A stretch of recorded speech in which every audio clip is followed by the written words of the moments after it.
હવે આપણું આગળનું જે ચેપ્ટર જે છે એ ક્લાસિફિકેશન ઓફ ફાઇનાન્શિયલ ઇન્ટરમીડિયેટરીઝ. આની અંદર જે ફાઇનાન્શિયલ ઇન્ટરમીડિયેટરીઝ, ફાઇનાન્શિયલ એટલે કે નાણાકીય મધ્યસ્થી ધરાવતી જે સંસ્થાઓ જે છે કે જેની અંદર બેંક આવી ગઈ, કે જેની અંદર એનબીએફસી આવી ગઈ, એ બધાનું આપણે વર્ગીકરણ જોશું. બેંકની અંદર પણ અલગ અલગ ઘણા બધા ફાટા હોય, જેમ કે શેડ્યુલ બેંક, જેમ કે કમર્શિયલ બેંક, જેમ કે પબ્લિક સેક્ટર બેંક, જેમ કે પ્રાઇવેટ બેંક. પછી એનબીએફસી શું છે, આ બધી એટલે કે ટૂંકમાં આપણે ક્યાંય લોન લેવા જવું છે, ક્રેડિટ લેવા જવું છે, તો આપણે કઈ જગ્યાએ જઈ શકીએ, અથવા તો આપણે પૈસા ડિપોઝિટ કરવા છે તો કઈ જગ્યાએ કરી શકીએ. એ બધી વસ્તુને આપણે શું કહીએ, ફાઇનાન્શિયલ ઇન્ટરમીડિયેટરી. પહેલા તો આ એફઆઈ શબ્દ જે છે ને એને જ સમજો. એફઆઈ એટલે કે ફાઇનાન્શિયલ ઇન્ટરમીડિયેટરીઝ. ફાઇનાન્શિયલ એટલે કે નાણાકીય, ઇન્ટરમીડિયેટરીઝ એટલે કે મધ્યસ્થી, નાણાકીય સેવાઓ પૂરી પાડવા વાળી મધ્યસ્થી સંસ્થાઓ.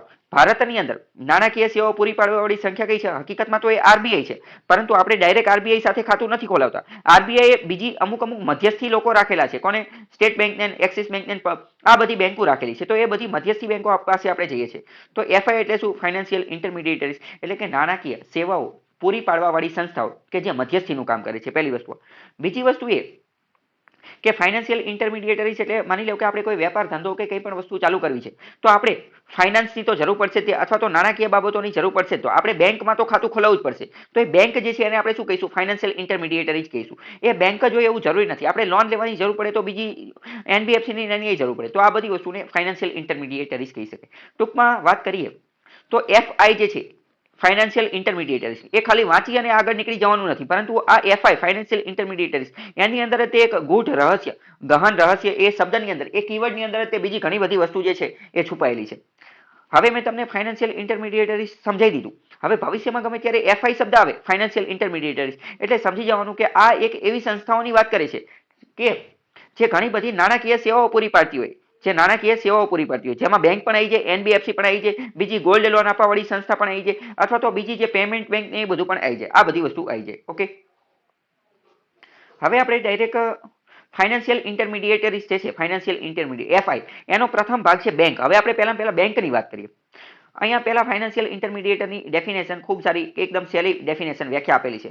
અ financial intermediary is an entity that acts as the middleman between two parties in a financial transaction between trader and borrower, investor and entrepreneur, household and business firm. એટલે કે ફાઇનાન્શિયલ ઇન્ટરમીડિયેટરી, નાણાકીય મધ્યસ્થતા, આ એક એવી સંસ્થા છે કે જે મિડલમેન તરીકેનું, મધ્યસ્થી તરીકેનું કામ કરે છે બે પાર્ટીઓ વચ્ચે, બે પક્ષ વચ્ચે. કોની બાબતમાં? તો કે ફાઇનાન્શિયલ ટ્રાન્ઝેક્શન, નાણાકીય વ્યવહાર, નાણાકીય લેવડ દેવડની બાબતમાં. જેમ કે ઉધાર લેવા વાળો વ્યક્તિ અને ઉધાર આપવા વાળા વ્યક્તિના, આંતરપ્રિન્યોર અને ઇન્વેસ્ટરની અંદર, અને આ રીતે આપેલું છે. Such financial can be subdivided into, આ જે ફાઇનાન્શિયલ ઇન્ટરમીડિયેટરી જે છે એને બે રીતે ડિવાઈડ કરી શકાય. એક તો ફોર્મલ અને એક તો ઇનફોર્મલ. જેમ કે આપણે પૈસા ઉધાર લેવા જવા હોય તો બેંક પાસે જઈ શકે, તો બેંક શું થઈ ગયું? ફોર્મલ થઈ ગયું. પરંતુ માની લો કે તમે તમારા મિત્ર પાસેથી જ લઈ લો, અથવા તમારા આજુબાજુના કોઈ વ્યક્તિઓ જે છે એની પાસેથી લઈ લો, તો એ શું થઈ ગયું? સગાવાલા પાસેથી. તો એ આખી વસ્તુ ઇનફોર્મલ થઈ ગઈ, કે જેમાં કોઈ પ્રૂફ અથવા એવિડન્સ અથવા કોઈ એનો લેખિત દસ્તાવેજ, લેખિત પુરાવો કે એવું કોઈ છે નહીં. તમે એમને મતે ખાલી ઉચક જે છે એ લઈ લીધા. ઓકે, હવે ડાયરેક્ટ આપણે આ બાજુનું જે ડાયાગ્રામ જે છે એ સમજીએ. Formal financial intermediaries. Formal financial intermediate ની અંદર સૌથી પહેલા તો કયું આવશે? બેંક આવશે. મેં તમને સર્વોચ્ચ લેવલે કઈ દીધી, કઈ? તો કે આરબીઆઈ. ઊંચા ઊંચી તો કઈ છે? આરબીઆઈ. પરંતુ આપણે કઈ આરબીઆઈમાં તો ખાતું ખોલાવતા નથી. આરબીઆઈ જે છે એ મેઇન છે. આરબીઆઈ જે છે એ બીજી બધી બેંકો જે છે એની નીચે ઇન્ટરમીડિયેટરી, જે કામ કરવાવાળી મધ્યસ્થી, મિડલમેન તરીકેનું કામ કરે છે, એને એવી શક્તિ આપે છે કે તમે ડાયરેક્ટ લોકોનો જે છે વહીવટ કરો. એનબીએફસી જે છે એનું પણ વહીવટી ને એ બધું કોણ કરે છે? બેંક જ, આરબીઆઈ જ કરે છે. પહેલા આપણે બેંકની વાત કરીએ કે બેંકની અંદર શું શું આવશે. તો બેંકની વાત કરીએ તો બેંકમાં અલગ અલગ પ્રકારની બેંક આવે. કમર્શિયલ બેંક એટલે શું? કમર્શિયલ બેંક એટલે કે વાણિજ્યક બેંકો. વાણિજ્ય, જે વેપાર ધંધો, બિઝનેસ કરવામાં જેનો ઉપયોગ લેવામાં આવતો હોય એ વાણિજ્ય દ્રષ્ટિની બેંકો, એને આપણે કમર્શિયલ બેંક કહીએ. પછી બીજી વાત કરીએ પબ્લિક. તો બેંકની અંદર, કમર્શિયલ બેંકની અંદર એક તો પબ્લિક એટલે કે સરકારી બેંક, જે એસબીઆઈ ને બેંક ઓફ બરોડા ને એ બધી છે. પછી પ્રાઇવેટ બેંક. પ્રાઇવેટ બેંક એટલે કે ખાનગી બેંકો, જેમ કે એચડીએફસી, આઈસીઆઈસીઆઈ, એક્સિસ બેંક, આ બધી ખાનગી છે. પછી ફોરેન બેંક. ફોરેન બેંક એટલે કે જે વિદેશની બેંક હોય, જેમ કે સ્ટાન્ડર્ડ ચાર્ટર્ડ ની આ બધી બેંક છે, અથવા તો એચએસબીસી ને એવી બધી બેંક છે. પછી બીજી અલગ અલગ ડિફરન્શિએટ બેંક હોય, જેમ કે આરઆરબી એટલે કે રિજિયોનલ રૂરલ બેંક, પછી એલએબી એટલે કે લોકલ એરિયા બેંક, એસએફબી, પછી પીબી એટલે કે પબ્લિક પેમેન્ટ બેંક ને આ બધી વસ્તુ. તો આ બધી બેંકના અલગ અલગ પ્રકાર થઈ ગયા. બેંકના અલગ અલગ પ્રકાર થઈ ગયા. આ બધી આપણે કમર્શિયલ બેંક જોઈ. હવે બીજી અમુક બેંક આવે કે જે કોઓપરેટિવ બેંક આવે. કોઓપરેટિવ બેંક એટલે કે સહાયક મંડળી પ્રકારની બેંક. સહાયક મંડળી પ્રકારની બેંક એટલે શું? માની લો કે કોઈ 5 મિત્ર જે છે, 5 મિત્રએ ભેગા થઈને એવું નક્કી કર્યું કે આપણે દર મહિને 1000 રૂપિયા કાઢશું તો 5000 રૂપિયા ભેગા થઈ જશે, અને આપણે આ 5000 રૂપિયા જે છે એ અંદરો અંદર જે વ્યક્તિને જરૂર હશે એને આપણે લોનમાં આપશું અને એમાંથી આપણે વ્યાજ જે છે મેળવશું. પરંતુ આ 5 વ્યક્તિનું ગ્રુપ ધીમે ધીમે 10, 15, 20, 50 વર્ષ થાય અને ખૂબ મોટું બની જાય અને પછી એમને એમ લાગે કે આપણે તો આપણે અંદર કરી રહ્યા છીએ, આપણે આની માટે બહુ મોટી બેંક બનાવી દઈએ. તો એ બેંક પાસે જાય, આરબીઆઈ પાસે જાય, અને જો આરબીઆઈ ને લાયસન્સ આપી દે તો એ કોઓપરેટિવ બેંક બની જાય. એટલે કે સહાયકારી મંડળી બનાવવાનો અધિકાર આપણને આર્ટિકલ 19 અનુચ્છેદ 19 માં પણ આપેલો છે. એ પ્રકારની જે બેંક હોય એ કોઓપરેટિવ બેંક બની જાય. કોઓપરેટિવ બેંકની અંદર પણ અલગ અલગ પ્રકારની હોય, જેમ કે અર્બન કોઓપરેટિવ બેંક કે જે શહેરની અંદર કાર્યરત હોય, શહેરની અંદર એને શહેરી સહાયક મંડળી જોવા મળે. આવી ઘણી બધી હોય, જેમ કે Ahmedabad cooperative bank, Rajkot cooperative bank, Baroda cooperative bank, Surat cooperative, આવી જનરલી દરેક શહેરની અંદર, મોટા મોટા શહેરની અંદર જોવા મળતી હોય છે. એને આપણે શું કહીશું? Urban cooperative bank. બીજું સ્ટેટ કોઓપરેટિવ. સ્ટેટ એટલે કે જે રાજ્ય અંતર્ગત ચાલતી હોય, જેમ કે પંજાબ કોઓપરેટિવ બેંક, જેમ કે મહારાષ્ટ્ર કોઓપરેટિવ બેંક, આવી bank, Punjab and Sind cooperative bank, તો એ બધી રાજ્યના નામ ઉપર ચાલતી હોય એ રાજ્ય સહાયકારી બેંકો. પછી સેન્ટ્રલ કોઓપરેટિવ બેંક કે જે કેન્દ્ર દ્વારા ચલાવવામાં આવતી હોય, અને જે PACS, આ પ્રકારની કોઓપરેટિવ બેંક. ટૂંકમાં અત્યાર સુધી આપણે શું જોયું કે બેંકની અંદર અલગ અલગ પ્રકારની બેંક આવે. કોમર્શિયલ બેંકની અંદર સરકારી, private, foreign, differentiate, RRB, LAB, payment bank, આ બધી. અને કોઓપરેટિવ બેંકની અંદર અર્બન, સ્ટેટ, સેન્ટ્રલ અને PSC, આ પ્રકારની વસ્તુ આવે. NBFC પણ અત્યારે ખાલી ઉપરથી જોઈ લઈએ કે NBFC શું છે. NBFC ની અંદર જે છે એ AIFI, પ્રાઇમરી ડીલર ને NBFC ને એવું બધું આવે. એક્ઝિમ ને, નાબાર્ડ ને, NSB એટલે નેશનલ હાઉસિંગ બેંક ને, સિડબી ને, મુદ્રા ને, LIC ના બધી વસ્તુ આવે. NBFC શું છે એ હજી એટલું બધું તમને ખબર નહીં પડતી હોય, પરંતુ જ્યારે NBFC વાળા ચેપ્ટરમાં પહોંચીશું એટલે આપણને ખબર પડી જશે ડિટેલમાં. અત્યારે ખાલી મેં કયા છે એ કહ્યું. હવે આપણે ડાયરેક્ટ બેંકની અંદર જઈએ તો બેંકની અંદર પહેલા આપણે જાણવું પડે આરબીઆઈ વિશે. આરબીઆઈ એટલે કે રિઝર્વ બેંક ઓફ ઇન્ડિયા. તો શું છે? 1913 ની અંદર commercial banks were required to register under companies act, but monitoring was lax, no CRR, SLR, Basel norm. 1913 ની અંદર પહેલા શું કર્યું? કમર્શિયલ બેંક, જેટલી પણ વાણિજ્ય પ્રકારની બેંકો હતા એ બધાનું એવું નક્કી કર્યું કે આ બધી બેંક જે છે ને એમને કંપનીઝ એક્ટ અંતર્ગત નોંધણી કરાવવાની જરૂરી છે. કંપનીઝ એક્ટ અંતર્ગત નોંધણી. પરંતુ એમને CRR ને SLR ને એવું કોઈ રાખવાની જરૂર હતી નહીં 1913 ની અંદર. બહુ સાલો જૂની વાત છે. પછી 1926 ની અંદર શું થયું? જો 1913 ની અંદર વાત કરીએ તો 1913 તો એ સમય છે કે જ્યારે આરબીઆઈ ની સ્થાપના પણ નથી થઈ. બરાબર? આરબીઆઈ ની સ્થાપના 1935 માં થઈ. એટલે આ એની પણ પહેલાની વાત છે. પછી 1926 માં શું નક્કી કર્યું કે royal commission on Indian currency, Hilton Young commission. 1926 માં એક કમિશન બનાવવામાં આવ્યું, royal commission on Indian currency, ભારતીય ચલણી નાણાં ઉપર એક કમિશન, રોયલ કમિશન બનાવવામાં આવ્યું. અને એના મેઇન કમિશનર કોણ હતા? તો કે હિલ્ટન યંગ. હિલ્ટન નામનો વ્યક્તિ હતો, એને હિલ્ટન યંગ કમિશન પણ કહે છે.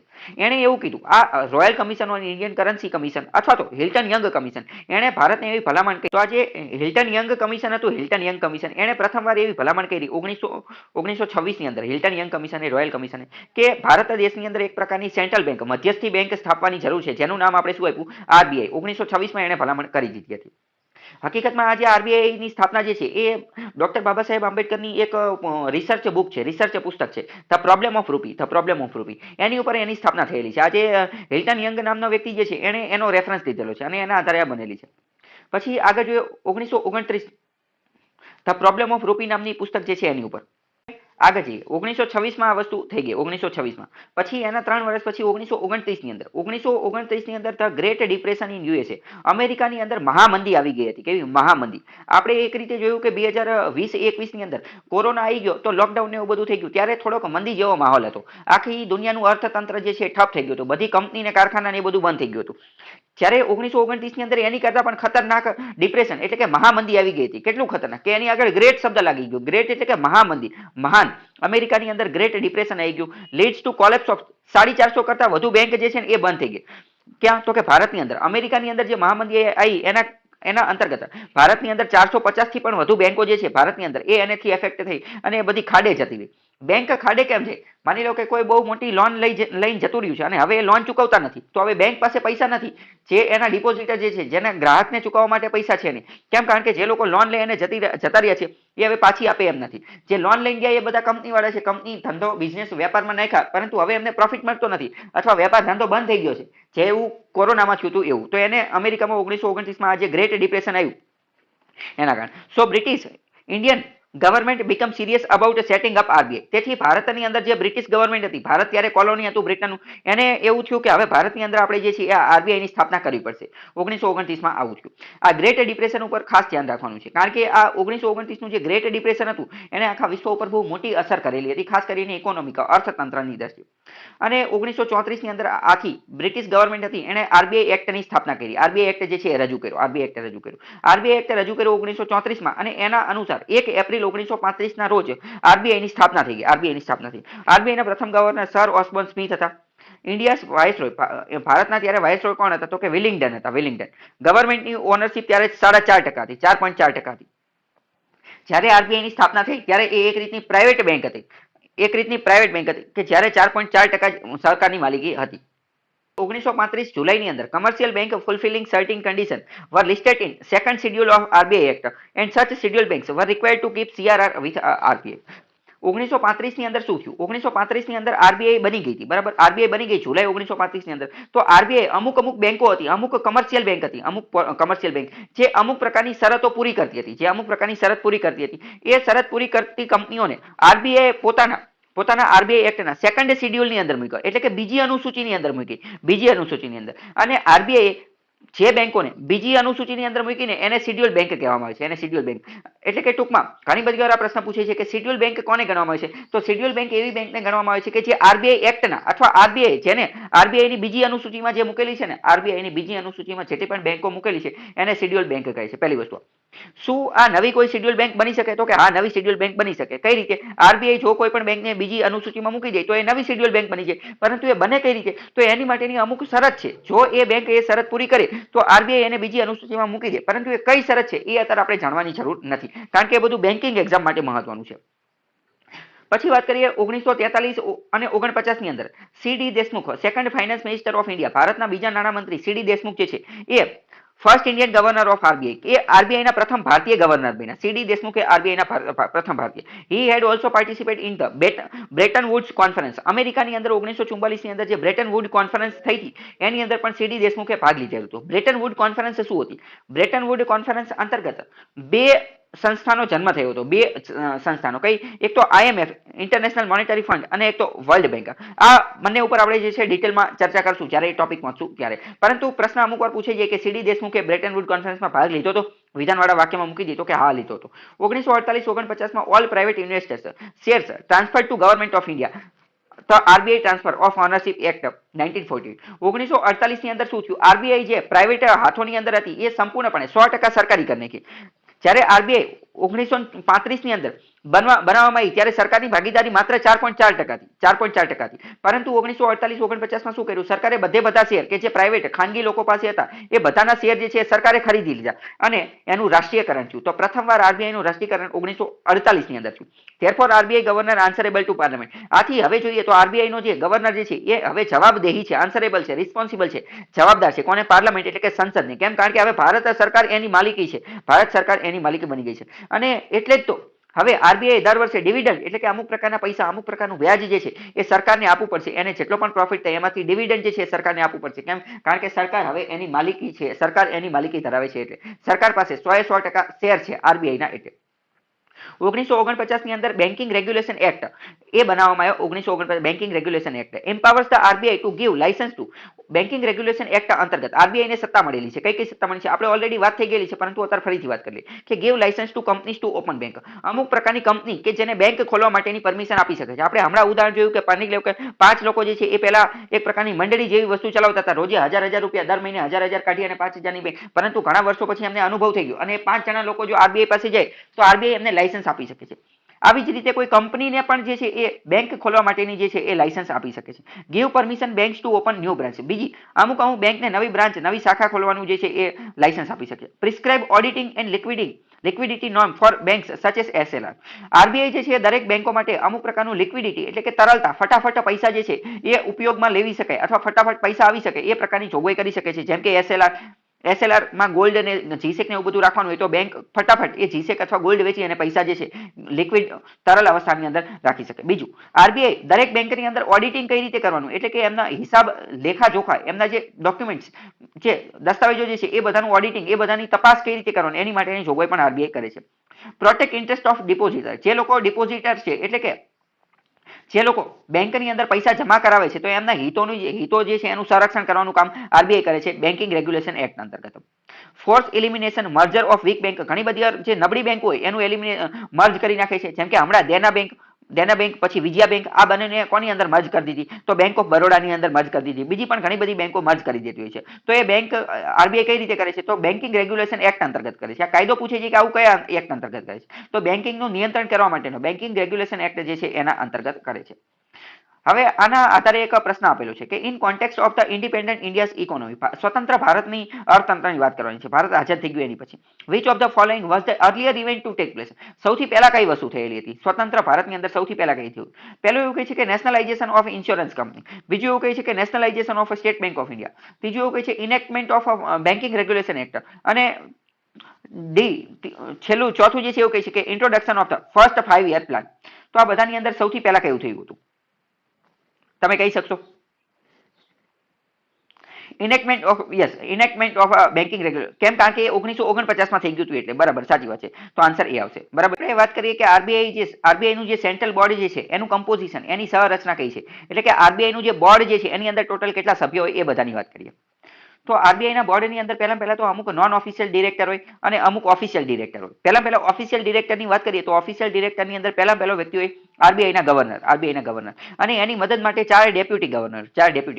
જ્યારે નોન ઓફિશિયલ ડિરેક્ટરની અંદર વાત કરીએ તો 2 સરકાર તરફથી વ્યક્તિ હોય, 10 જે છે એ સરકાર તરફથી નોમિનેટ કરવાવાળા ડિરેક્ટર હોય, અને 4 જે છે એ આરબીઆઈ ના લોકલ બોર્ડ કે વેસ્ટ, ઈસ્ટ, નોર્થ અને સાઉથ, ચારે ચાર દિશાની અંદર આરબીઆઈ નું જે લોકલ બોર્ડ કામ કરે છે એની અંદરથી 4 ડિરેક્ટર જે છે એ લાવવામાં આવેલો. એટલે ટૂંકમાં વાત કરીએ તો ઓફિશિયલ તરફથી 4 અને 1 5 હોય, અહીંયા 10 ને 4 14 અને 2 16, આટલા વ્યક્તિ જે છે એ હોય છે, બરાબર. એટલે કે 16 આ અને 5 આ, તો 16 ને 5 કેટલા થશે, ટોટલ 21, ટોટલ બંને થઈ અને 21 થઈ જશે, બરાબર.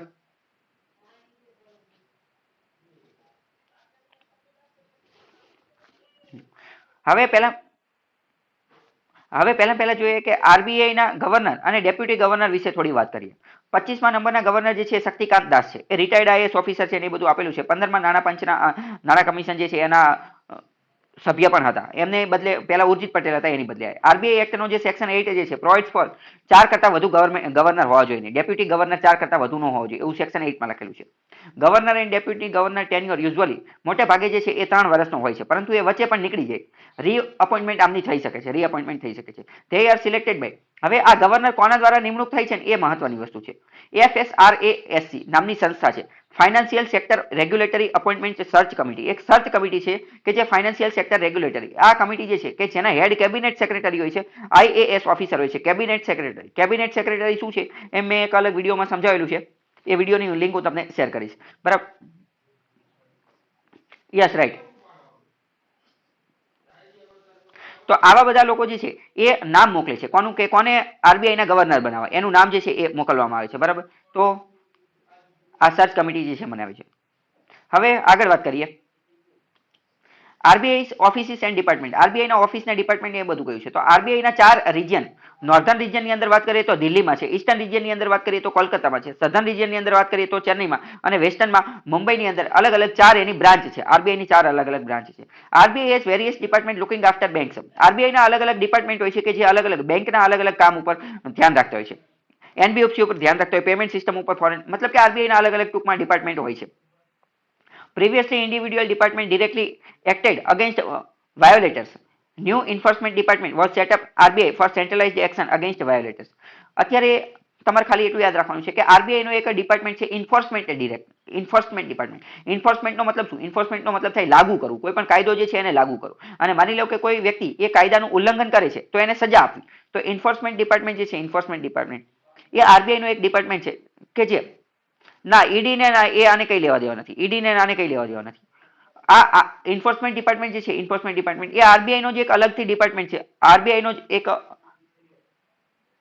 આરબીઆઈ નો જે એક અલગ ડિપાર્ટમેન્ટ છે કે જે શું કામ કરે છે, કોઈ પણ બેંક જે છે એ કોઈ પણ વસ્તુનું વાયોલેશન કરે, ઉલ્લંઘન કરે તો એની ઉપર એને સજા આપવાનું કાર્ય, પેનલ્ટી આપવાનું કાર્ય એ એન્ફોર્સમેન્ટ ડિપાર્ટમેન્ટ કરે છે. આ આખો જે તમે જે ઈડી કહો છો એન્ફોર્સમેન્ટ ડિરેક્ટોરેટ, એ કયો એ ડિરેક્ટોરેટની વાત કરે છે, એ એન્ફોર્સમેન્ટ ડિરેક્ટોરેટ એ નાણાં મંત્રાલય અંતર્ગત કામ કરે છે. આ એની કરતા અલગ છે. અને એન્ફોર્સમેન્ટ ડિરેક્ટરનું મુખ્ય કામ બે જ છે, એ પણ અત્યારે વાત યાદ રાખી લો. એન્ફોર્સમેન્ટ ડિરેક્ટોરેટ ઈડી એના બે જ મુખ્ય કાર્ય છે, ફેમાનું લાગુ કરવાનું અને પામલાનું લાગુ કરવાનું. ફેમા એટલે કે ફોરેન એક્સચેન્જ મેનેજમેન્ટ એક્ટ અને પામલા એટલે કે prevention of money laundering act. આ બે જ કાયદા જે છે એ એની અંતર્ગત આવે છે, બીજા એકે એની અંતર્ગત આવતા નથી. આ બે જ કાયદા આવે છે, એ તમને વિધાનવાળા વાક્યમાં પૂછી શકે. આરબીઆઈ ના ફંક્શન કયા કયા છે એ જોઈએ, આરબીઆઈ ના કાર્ય કયા કયા છે. પહેલા તો controller of money supply. Money supply કેટલો રહેશે એને કંટ્રોલ કરશે. કઈ રીતે કંટ્રોલ કરશે એ આપણે ઓલરેડી જોઈ લીધું, M0, M1, M2 અથવા મોનેટરી પોલિસી અને આરબીઆઈ એક્ટ ને એ બધા હતા. બીજું કહે કે કંટ્રોલર ઓફ ફોરેન એક્સચેન્જ, વિદેશી મુદ્રા અથવા તો વિદેશી એક્સચેન્જ કઈ રીતે કરવાનું છે એને કંટ્રોલ કરશે. કોના અંતર્ગત? તો ફેમા અંતર્ગત. બેન્કર્સ ટુ ગવર્મેન્ટ, સરકારને બેંક તરીકેની ભૂમિકા ભજવે છે. પબ્લિક ડેબ મેનેજર, સરકારની જે છે એ દેણું ઉધાર જે છે એને મેનેજ કરવાનું કાર્ય કોણ કરે છે? તો કે આરબીઆઈ કરે છે. સરકારને ગમે ત્યારે પૈસા ઉધાર લેવાના હોય તો એનું સેટિંગ કોણ કરી આપે? તો એ આરબીઆઈ કરી આપે ગવર્મેન્ટ સિક્યુરિટીના માધ્યમથી. બેંકોની પણ બેંક કોણ છે? તો એ કોણ છે? તો કે આરબીઆઈ છે. જ્યારે બેંકને પણ પૈસા ઉધાર લેવા જવા હોય અથવા લેન્ડર ઓફ લાસ્ટ રિસોર્ટ, જ્યારે ક્યાંય પૈસાનો મેળ ન પડે અને છેલ્લે પૈસાનું સેટિંગ કરવું હોય તો એ આરબીઆઈ પાસે થઈ જાય. એડવાઇઝરી ઇન મોનેટરી મેટર્સ, નાણાકીય બાબતોની અંદર એડવાઇઝર સલાહ આપવાનું કામ કરે છે. રેગ્યુલેટર ઓફ ઓલ બેંક્સ, બધી જ બેંકના રેગ્યુલેટરનું કામ કરે છે. બેન્કિંગ રેગ્યુલેશન એક્ટ 1949 અંતર્ગત અને પેમેન્ટ સિસ્ટમ એક્ટ અંતર્ગત. રેગ્યુલેટર ઓફ એઆઈએફસી, એનબીએફસી અને અધર, જેટલી પણ એનબીએફસી એ બધી હોય એ બધાનું નિયંત્રણ રેગ્યુલેશન કરવાનું કામ પણ કરે છે. Promotional role, customer protection through ombudsman. ઘણી બધી વાર આરબીઆઈ જે છે એ જે ડિપોઝિટર લોકો જે છે એમનું પ્રોટેક્શન, એમના સંરક્ષણનું પણ કામ કરે છે. લોકો કસ્ટમર જે છે એમના હિતનું કાર્ય કરે છે. કઈ રીતે? ઓમ્બુડ્સમેનની સ્થાપના કરીને. ઓમ્બુડ્સમેન કઈ રીતે સ્થાપના કરે છે આપણે આગળ જોઈશું. ફાઇનાન્શિયલ ઇન્ક્લુઝનની કોશિશ કરે છે કે બધા જ લોકો જે છે એની સુધી બેન્કિંગ વ્યવસ્થા પહોંચી શકે એની કોશિશ કરે છે. પીએસએલ જાળવી રાખે છે, પ્રાયોરિટી સેક્ટર લેન્ડિંગ એ બધું જાળવી રાખે છે. આરબીઆઈ એવી પણ જોગવાઈ કરે છે કે 25% બ્રાન્ચ જે છે એ ગ્રામીણ ક્ષેત્રોમાં હોવી જોઈએ. તો આ બધા અંતર્ગત શું થઈ શકે છે? ફાઇનાન્શિયલ ઇન્ક્લુઝન થઈ શકે છે. પછી data publication and awareness. RBI પોતાનો ડેટા, માહિતી, આંકડા ને બધું જાહેર કરે છે જેના કારણે લોકોની અંદર જાગૃતિ આવે. જેમ કે એન્યુઅલ ફાઇનાન્શિયલ સ્ટેબિલિટી રિપોર્ટ જાહેર કરવામાં આવે છે. ઇન્ટરનેશનલ કોઓપરેશન, આંતરરાષ્ટ્રીય બેંકો સાથે આંતરરાષ્ટ્રીય બધી નાણાકીય બાબતોની અંદર કોઓપરેશન, સહયોગ આપવાનું કામ કરે છે. જેમ કે બેસલ નોમ થયેલા હતા તો એ મિટિંગની અંદર આરબીઆઈ જે છે એ ત્યાં મિટિંગમાં ભાગ લેવા માટે જાય છે. આઈએમએફની જે મિટિંગ થયેલી છે અથવા તો આઈએમએફની અંદર ભારતનું પ્રતિનિધિત્વ કોણ કરે? તો આઈએમએફની અંદર ભારતનું પ્રતિનિધિત્વ જે છે એ આરબીઆઈના ગવર્નર કરે. કોણ કરે? આરબીઆઈના ગવર્નર. આ પ્રશ્ન પણ પૂછાઈ શકે. નામ આપી દેશે કે નાણામંત્રી. તો નાણામંત્રીની આઈએમએફમાં ભારતનું પ્રતિનિધિત્વ એ આરબીઆઈના ગવર્નર કરે. પછી G20ની ફાઇનાન્શિયલ સ્ટેબિલિટી બોર્ડ હોય તો એની અંદર પણ આરબીઆઈ જે છે ભારતનું પ્રતિનિધિત્વ કરે. આ પ્રશ્ન કેમ આપણે જોયો? કારણ કે આ આરબીઆઈના ફંક્શન છે. અમુક વાર કદાચ કોઈ ફેક્ચ્યુઅલ લેવલનો ક્વેશ્ચન પૂછવો હોય, જીપીએસસીની અંદર જે નાના લેવલની પરીક્ષા છે તો એમાં મેઇન્સની અંદર આ પ્રશ્ન પૂછી શકે કે આરબીઆઈના ફંક્શન જણાવો, આરબીઆઈના ફંક્શન ઉપર ચર્ચા કરો. તો 10 માર્કની અંદર પ્રશ્ન પૂછાયેલો હોય તો આ બધા લખવો પડે. અથવા પ્રશ્ન પૂછાઈ જાય પ્રિલિમ્સની અંદર કે which of the following is not function of RBI. આરબીઆઈનું કાર્ય નીચેનામાંથી કયું નથી. તો બધા કાર્ય એના ખબર હોવી જોઈએ. આની ઉપર પ્રિલિમ્સમાં એક પ્રશ્ન પૂછાઈ ગયો છે કે RBI act as bankers bank, what does it mean? RBI જે છે બેંકની બેંક તરીકે કાર્ય કરે છે તો આનો મતલબ શું થાય? પહેલો મતલબ એમ કે other banks retain their deposit with RBI. એનો મતલબ એમ કે બીજી બેંકો આરબીઆઈ પાસે પોતાની ડિપોઝિટ જે છે એ જાળવી રાખે છે. પહેલું એવું. બીજું, RBI lands funds to the commercial bank in time of need. RBI જે છે એ કમર્શિયલ બેંકને જ્યારે પૈસાની જરૂર હશે ત્યારે ફંડ અવેલેબલ કરાવશે, એટલે કે પૈસા આપશે. બીજું એવું કહે છે. અને ત્રીજું એવું કહે છે કે RBI advises the commercial banks on monetary matters. RBI જે છે એ સલાહ આપશે કમર્શિયલ બેંકને મોનેટરી નાણાકીય બાબતોની અંદર જે છે એડવાઇઝર સલાહ આપવાનું કાર્ય કરશે. તો આનો જવાબ શું આવશે? આનો જવાબ 1, 2 and 3 આવશે. બરાબર, ત્રણેય સાચા પડશે. બીજો એક આવો જ ક્વેશ્ચન પૂછેલું છે. RBI regulates the commercial bank in matters of. RBI જે કમર્શિયલ બેંક જે છે એનું રેગ્યુલેશન, એનું નિયંત્રણ કરે છે કઈ બાબતોની અંદર, કઈ મેટરની અંદર? પહેલું કહે છે લિક્વિડિટી ઓફ એસેટની અંદર, બ્રાન્ચ એક્સપાન્શનની અંદર, મર્જર ઓફ બેંકની અંદર અને વાઇન્ડિંગ અપ ઓફ બેંકની અંદર. તો જવાબ બધા આવી જશે. આને આપણે થોડું પ્રેક્ટિકલ સાથે જોઈએ.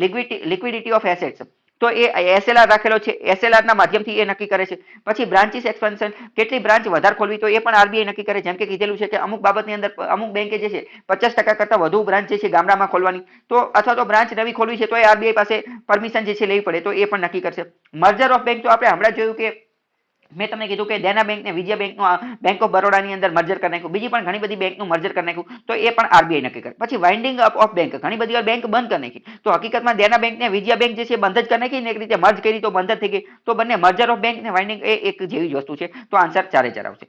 હવે આપણે આગળનો જે અત્યંત મહત્વનો મુદ્દો જે છે શેડ્યુલ બેંક, એના ઉપર પહોંચીએ. બરાબર, આની અંદર કઈ ડાઉટ હોય તો પૂછો અહીં અત્યાર સુધીમાં. તો શેડ્યુલ બેંક શું છે એની થોડી વાત કરીએ. શેડ્યુલ બેંક શું છે આપણે મેં તમને હમણાં જ સમજાવી દીધું. શેડ્યુલ બેંક આ એવી બેંક છે કે જે આરબીઆઈ એક્ટના બીજી શેડ્યુલની અંદર બીજી અનુસૂચિમાં આપેલી છે. સેકન્ડ શેડ્યુલની અંદર જેટલી પણ બેંકોના નામ જે છે એ બધી બેંકને શેડ્યુલ બેંક કહેવાય. બીજી એકય બેંકને શેડ્યુલ બેંક નું કહેવાય. ઘણી બધી વાર આ પ્રશ્ન પૂછાઈ ગયો છે કે શેડ્યુલ બેંક કોને કહેવાય. તો કે when RBI is satisfied that a public sector bank, જ્યારે આરબીઆઈ ને એવું લાગે કે કોઈ સરકારી બેંક અથવા કોઈ પ્રાઇવેટ બેંક, ખાનગી બેંક એ અમુક પ્રકારની લિમિટેડ અમુક પ્રકારની વસ્તુ જે છે એ પૂરું કરે છે, અમુક પ્રકારની કન્ડિશન અમુક પ્રકારની શરતો પૂરી કરે છે. જેમ કે paid up capital plus reserve minimum 5 lakh, paid up capital અને રિઝર્વ એની પાસે 5 લાખ જેટલું થઈ ગયું છે, and it is not conducting business in a manner harmful to it depositor, અને એ કોઈ એવા પ્રકારનું કાર્ય કરતી નથી કે જેના કારણે એના ડિપોઝિટર બેંક જે છે એના ડિપોઝિટરને નુકસાન થાય એવું કાર્ય નથી કરતી. એટલે મતલબ કે આરબીઆઈ એ બેંકથી ખુશ થઈ જાય તો આરબીઆઈ એ બેંકને આરબીઆઈ એક્ટની સેકન્ડ શેડ્યુલ બીજી અનુસૂચિની અંદર સ્થાન આપી દે છે. બીજી અનુસૂચિની અંદર એનું નામ લખી નાખે છે. જો બીજી અનુસૂચિની અંદર એનું નામ લખી નાખે તો એ શેડ્યુલ બેંક બની જાય. બાકી બીજી એક બેંકને શેડ્યુલ બેંક કહેવાય નહીં. તો હવે એનો બંનેનો થોડોક તફાવત જોઈએ કે શેડ્યુલ બેંક અને નોન શેડ્યુલ બેંક એ શું છે, થોડી વાત કરીએ. તો કે શેડ્યુલ બેંક શું, તો કે required to deposit CRR money to RBI office or vault. જેટલી પણ બેંકો શેડ્યુલ બેંકની અંદર હશે, શેડ્યુલ બેંક હશે એટલે કે બીજી અનુસૂચિમાં હશે, એ બધી બેંકોએ સીઆરઆર ક્યાં જમા કરાવવો પડશે? સીઆરઆર આરબીઆઈ ની ઓફિસમાં એટલે કે આરબીઆઈ પાસે જમા કરાવવો પડશે. જ્યારે જે નોન શેડ્યુલ બેંક જે છે, નોન શેડ્યુલ બેંક એને પોતાનો સીઆરઆર જે છે એ પોતાની પાસે જ રાખી શકે છે, પોતાની જ ઓફિસમાં, પોતાની તિજોરીમાં. એને આરબીઆઈ પાસે જમા કરાવવાની જરૂર છે નહીં. બીજું, schedule bank eligible to borrow deposit fund in RBI window operation. RBI પાસે જે છે શેડ્યુલ બેંક એ પૈસા જમા પણ કરાવી શકે છે અને પૈસા અહીંયાથી ઉધાર પણ લઈ શકે છે, લોન લઈ શકે છે. જે આપણે રેપો રેટ ને રિવર્સ રેપો રેટ ને એ બધું જોયું હતું એના અંતર્ગત શેડ્યુલ બેંક પૈસા ઉધાર અને જમા કરાવી શકે છે. હવે જ્યારે નોન શેડ્યુલ બેંક જે છે એ depends on RBI. Non schedule bank જે છે એ આરબીઆઈ પાસેથી રેપો રેટ ને રિવર્સ રેપો રેટ નો ઉપયોગ કરી અને પૈસા ઉધાર લઈ શકતી નથી. એ આરબીઆઈ ની ડિસ્ક્રિએશન, આરબીઆઈ ની વિવેકાધીન શક્તિ, વિવેક બુદ્ધિ ઉપર આધાર રાખે છે કે આ નોન શેડ્યુલ બેંકને પૈસા ઉધાર આપવા કે ન આપવા. આરબીઆઈ ને સારું લાગે તો આપે, ન સારું લાગે તો ન આપે. જ્યારે શેડ્યુલ બેંકમાં તો એ આપી જ દેશે. હવે શેડ્યુલ બેંકમાં જોઈએ તો આ required to protect the interest of depositors and abide to RBI norms. Schedule બેંકમાં જેટલી પણ બેંકો હશે એ બધી આરબીઆઈ નોર્મ્સ, આરબીઆઈના જેટલા ધારા ધોરણો નિયમો જે છે એ બધાનું પાલન કરવું પડશે. પહેલી વસ્તુ આ. બીજું, શેડ્યુલ બેંકમાં જેટલી પણ બેંકો જે છે એ બધાય અંતર્ગત આરબીઆઈ જે છે એ ડિપોઝિટરનું જે છે એ ઇન્ટરેસ્ટ, એમના હિતોનું સંરક્ષણ કરવું પડશે. જ્યારે આમાં એવું કોઈ છે નહીં. આમાં પણ એવું તો કરવું જ પડશે, પરંતુ આરબીઆઈ નહીં શું કરશે? આરબીઆઈ જે છે બેન્કિંગ રેગ્યુલેશન એક્ટનો ઉપયોગ કરી અને એને રદ કરી નાખશે. બંનેની અંદર એ તો કરવું જ પડશે. શેડ્યુલ બેંકની અંદર વાત કરીએ તો શેડ્યુલ બેંક જે છે એને બે ભાગની અંદર વિભાજિત કરી શકાય છે. કઈ? તો કે શેડ્યુલ કમર્શિયલ બેંક. શેડ્યુલની અંદર કમર્શિયલ એટલે કે વાણિજ્યિક પ્રકારની, વાણિજ્ય એટલે કે વેપારી પ્રકારની બેંકો, જેમ કે એસબીઆઈ ને એક્સિસ બેંક ને આઈસીઆઈસીઆઈ ને બધી. અને બીજું શેડ્યુલ કોઓપરેટિવ બેંક. કોઓપરેટિવ એટલે કે સહાયકારી મંડળી પ્રકારની, જેમ કે હરિયાણા રાજ્ય સહકારી બેંક, જેમ કે તમિલનાડુ સ્ટેટ કોઓપરેટિવ બેંક. પરંતુ એ બધું એટલું ડિટેલમાં જાણવાની જરૂર નથી. ખાલી કમર્શિયલ બેંક અને કોઓપરેટિવ બેંક એ એમના બે વિભાગ પડે છે. અહીંયા નોન શેડ્યુલ બેંકની અંદર તો ઘણી બધી બેંકો આવી જાય, હંડ્રેડ્સ ઓફ કોઓપરેટિવ બેંક, ઘણી બધી કોઓપરેટિવ બેંક અને નોન શેડ્યુલ બેંક. પણ આપણે એ વાત જે છે એ યાદ રાખવાની નથી. અહીંયા સુધી કઈ ડાઉટ હોય તો પૂછો. ટૂંકમાં પ્રશ્ન મેં તમને કીધું, શેડ્યુલ બેંકનો જે ડેફિનેશન જે છે સેકન્ડ શેડ્યુલ વાળી એ ડેફિનેશન પૂછાશે, બીજું કઈ પૂછાશે નહીં. પછી આગળ વાત કરીએ કે ફાઇનાન્શિયલ ઇન્ટરમીડિયેટર્સની અંદર હવે આપણે કમર્શિયલ બેંકની વાત કરીએ કે ભારતની અંદર આઝાદી પહેલા કઈ કઈ કમર્શિયલ બેંક ને એ બધું ચાલતું હતું એની થોડી વાત કરીએ તો 1970 ની અંદર bank of Hindustan Calcutta European owned, European લોકોની માલિકીની કલકત્તાની અંદર બેંક ઓફ હિન્દુસ્તાન ચાલતી હતી. 1806 થી 42 ની અંદર ત્રણ પ્રેસિડેન્સી બેંક એટલે કે ત્રણ જે રજવાડા હતા એમને બેંક બનાવી. કઈ? તો કે બંગાળની અંદર, બોમ્બેની અંદર અને મદ્રાસની અંદર. બંગાળ, બોમ્બે અને મદ્રાસ ત્રણ રજવાડાએ બેંક બનાવી. 1861 ની અંદર આ ત્રણ જે છે એમને એવો અધિકાર મળી ગયો કે હવે એ લોકો ચલણી નાણું એટલે કે કરન્સી નોટ જે છે એ છાપી શકશે, એટલે કે એને મિન્ટ કરી શકશે, નોટ છાપવાનું કામ કરી શકશે. 1921 ની અંદર આ ત્રણેય જે છે એને મર્જ કરી અને ઇમ્પિરિયલ બેંક બની ગઈ. કઈ? Imperial bank of India. અને આ ઇમ્પિરિયલ બેંક ઓફ ઇન્ડિયા તે 1955 ની અંદર આગળ જતા કઈ બની ગઈ? તો કે એસબીઆઈ બની ગઈ. એટલે કે ટૂંકમાં ત્રણેય અલગ અલગ બંગાળ, બોમ્બે અને મદ્રાસ જે છે એની ત્રણ અલગ અલગ બેંક હતી. એ ત્રણ બેંક ભેગી થઈ અને ઇમ્પિરિયલ બેંક બની અને 1955 માં એ એસબીઆઈ બની ગઈ. 1965 ની અંદર અલ્હાબાદ બેંક બની જે યુરોપિયનોની માલિકીની હતી. 1904 જો સમજો અહીંયા આવું સમજવું શા માટે જરૂરી છે? કારણ કે પ્રી ઇન્ડિપેન્ડન્સ એટલે કે ભારત જ્યારે ગુલામ હતું, અંગ્રેજોનું ગુલામ હતું, ત્યારે બે વસ્તુ એક સાથે ચાલતી હતી. એક વસ્તુ કેવી હતી કે જે સરકારની માલિકીની હતી, સરકારની માલિકીની હતી એટલે કે બ્રિટિશ સરકારની માલિકીની. ત્યારે ભારતનું કંઈ હતું નહીં, બ્રિટિશરોનું, અંગ્રેજોની જે માલિકીની હતી. જ્યારે બીજી જે હતી એ કઈ હતી તો કે પ્રિન્સલી સ્ટેટ એટલે કે રજવાડાની જે માલિકીની હોય, તો એ તો એક રીતે આપણે કહી શકાય રજવાડાની જે માલિકીની હોય. તો એસબીઆઈ અથવા ઇમ્પિરિયલ બેંક જે છે એ રજવાડાની માલિકી હતી, રજવાડાની જે માલિકીની હતી એટલે. ઓકે, ખ્યાલ આવ્યો?